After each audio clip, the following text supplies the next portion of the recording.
Γεια σου φίλοι μου, είμαι η Μία και σε καλωσορίζω στο podcast 3 και 1. Εδώ που μοιραζόμαστε καθημερινές, μικρές αλλά επικές στιγμές από τη ζωή μιας μαμάς με χιούμορ, νεύρα και πολύ αγάπη. Σήμερα θα μιλήσουμε για το πρώτο τσίμπημα χωρίς αμμονία, ένα κλασικό καλοκαιρινό έπος.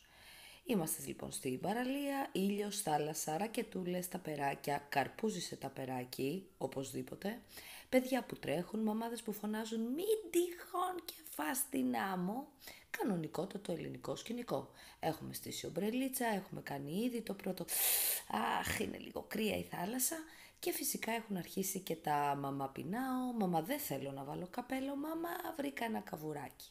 Όλα φυσιολογικά. Μέχρι που ακούμε το πρώτο «Άουτς» και ξεκινάει το δράμα. Έχω και από δίπλα τη φιλενάδα που μου πετάει την ατάκα «Καλή μήπως κάει και από την άμμο το παιδί?»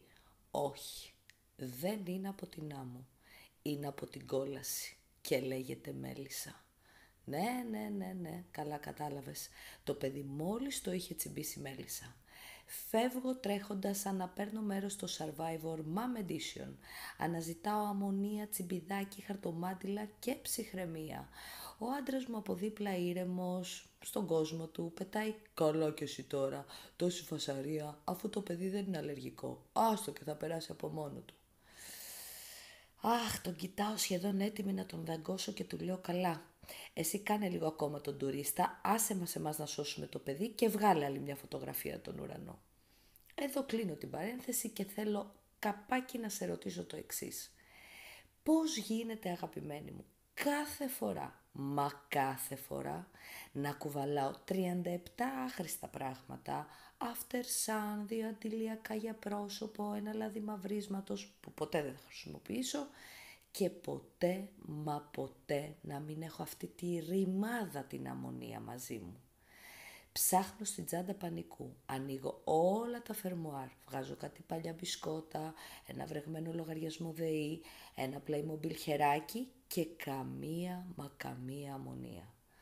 Οπότε κάνω το επόμενο λογικό βήμα και πηγαίνω στην κυρία που κάθεται στη διπλανή ομπρέλα και της λέω αυτή την αλυσμόνητη ατάκα «Συγγνώμη, μήπως έχετε λίγο αμμονία? Το παιδάκι που ουρλιάζει είναι το δικό μου. Το τσίμπησε μια μέλισσα και δυστυχώς είμαι κάπως απροετοίμαστη». Η κυρία με βλέμμα που είχε όλα τα vibes «έχω περάσει κι εγώ την κόλαση της παραλίας», μου δίνει ένα σπρέι ειδικό για τσιμπήματα. Το ψεκάζω στο παιδί, αυτό κάπως ησυχάζει, εγώ αναπνέω και ο πατέρας τη συνεχίζει να φωτογραφίζει τον ουρανό. Αυτό ήταν. Το καλοκαίρι ξεκίνησε με μέλισσες, αντιλιακά και εμάς να προσπαθούμε να θυμηθούμε γιατί ήρθαμε στην παραλία με παιδιά. Αν σου άφησε ένα τσίκνο ρημίας ή σου ξύπνησε καλοκαιρινά τραύματα, τότε ναι, είσαι στο σωστό podcast.